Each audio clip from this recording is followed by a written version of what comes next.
دنیا کے اندر 50% عیسائی مذہب ہے اور وہ ہر کسی کو دہشت گرد پھرتے ہیں، ہر کسی پر الزام لگاتے ہیں کہ دہشت گرد ہے، فلاں مذہب دہشت گرد ہے، مسلمان دہشت گرد ہے، ہندو دہشت گرد ہے، اور دیگر جو بدھسٹ وغیرہ یہ سارے دہشت گردوں پر جو ہے وہ الزام لگاتے ہیں عیسائی مذہب۔ لیکن عیسائی مذہب والوں پر آج تک کوئی یہ الزام نہیں لگایا کہ آپ کے مذہب میں کتنی جنگیں ہوئی ہیں، آپ کی مذہب میں کتنی جنگیں ہوئی ہیں اور کتنی مسلمانوں پر آپ نے ظلم کیا ہے آپ کے مذہب والوں نے۔ یہ میں انشاءاللہ آج میں 11 سالہ تاریخ میں آپ حضرات کے سامنے رکھوں گا۔ صلیبی جنگ کے سلسلے میں آپ حضرات کو معلوم ہے یہ صلیبی جنگ یہ عیسائیوں کی جنگ ہے۔ میں ایک ایک کر کے میں انشاءاللہ اور ہر ایک کی تاریخ انشاءاللہ آپ حضرات کے سامنے رکھوں گا۔ اور یہ صلیبی جنگ یہ مسلمان اور عیسائیوں کے درمیان ہوئی تھی، اور کس وجہ سے ہوئی تھی یہ بھی میں آپ حضرات کو بتاؤں۔ یہ اس وجہ سے ہوئی ہے، ارض مقدس میں مسلمانوں کی حکومت تھی، یعنی بیت المقدس کے اندر، ملک شام کے اندر مقدس جگہ ہے، وہاں پر جب مسلمانوں کی حکومت تھی تو عیسائیوں نے کہا کہ ہماری حکومت ہونی چاہیے، اور مسلمانوں پر ظلم کر کے، مسلمانوں پر جبر کر کے اس کی مذہب والوں نے اس زمین کو ہڑپ لیا تھا اور وہاں کے مسلمانوں پر ظلم زیادتی کی تھی۔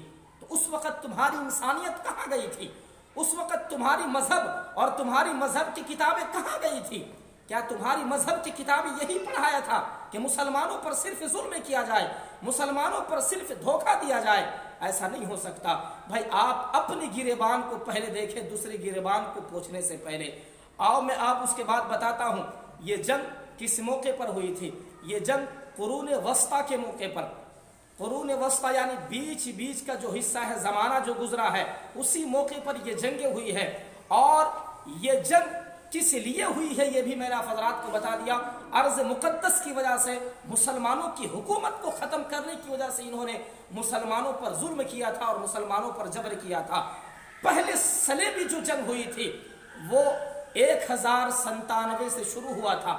1097 سے لے کر 1145 میں یہ جنگ ختم ہوئی تھی۔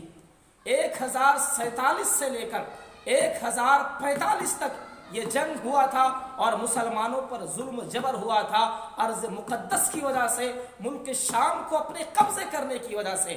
دوسری جنگ وہی جنگ صلیبی جس کو ہم کہتے ہیں 1187 سے شروع ہوا تھا، 1144 تک یہ جنگ اختتام ہوا تھا۔ تیسری جنگ وہی صلیبی جنگ 1190 سے لے کر 1192 تک یہ جنگ ہوئی تھی اور مسلمانوں پر زور و جرم ہوا تھا۔ چوتھی جنگ ہوئی تھی 1202 سے لے کر 1204 تک مسلمانوں پر ظلم ہوا تھا۔ پانچویں جنگ 1227 میں ہوا تھا، چھٹی جنگ 1227 پر ہوا تھا، اور ساتویں جنگ 1248 پر ہوا تھا، اور آٹھویں جنگ 1268 پر ہوا تھا۔ اور یہ تمام جو جنگیں ہوئی تھی میں آپ حضرات کے سامنے قسطوں میں اس لیے بتا دیا کیونکہ عام لوگوں کو یہ سمجھ نہیں آتی ہے کہ مسلمانوں پر کتنا ظلم ہوا ہے، اور لوگوں کو یہ دہشت گرد کہتے ہیں۔ یہ جرمنی لوگوں کو یہ دہشت گرد کہتے ہیں کہ مسلمان دہشت گرد ہیں، امریکہ یہ لوگوں کو دہشت گرد کہتے پھرتے ہیں، لیکن اپنے گریبان میں کبھی جھانکنے کی یہ توفیق نہیں ہوتی ہے۔ پاکستان دہشت گرد ہے، افغانستان دہشت گرد ہے، ہندوستان دہشت گرد ہے، ترکی دہشت گرد ہے، دبئی دہشت گرد ہے، مسلم ممالک سارے دہشت گرد ہیں، اور تم صرف اسی لیے بیٹھے ہو کہ ہم صرف صفائی لوگوں کے سامنے بیان کریں کہ بھائی ہماری دہشت گردی تو کسی کے سامنے آیا نہیں ہے، ہماری دہشت گردی کے سلسلے میں کسی کو معلوم نہیں ہے۔ آج انشاءاللہ العزیز میں نے اس کے سلسلے میں، اور میں نے 1000 سال کی تاریخ میں آپ حضرات کے سامنے پیش کر دیا کہ بھائی عیسائیوں نے مسلمانوں پر کتنا ظلم کیا ہے، عیسائیوں نے مسلمانوں پر کتنا جبر کیا ہے۔ اور یہ جنگیں آپ کتابوں کے اندر دیکھ سکتے ہیں، مارکیٹ کے اندر کتابیں آئی ہوئی ہے۔ پہلی صلیبی جنگ، دوسری صلیبی جنگ، تیسری صلیبی جنگ، چوتھی صلیبی جنگ، اور پانچویں صلیبی جنگ، چھٹی صلیبی جنگ، اور ساتویں صلیبی جنگ، آٹھویں صلیبی جنگ تک جو ہے آ چکی ہے، کتابوں میں موجود ہے، اور ان کی جو ہے ظلم مشہور ہے دنیا کے اندر۔ انہوں نے 900 سال تک جو ہے مسلمانوں پر ظلم کیا ہے، مسلمانوں پر اپنا زور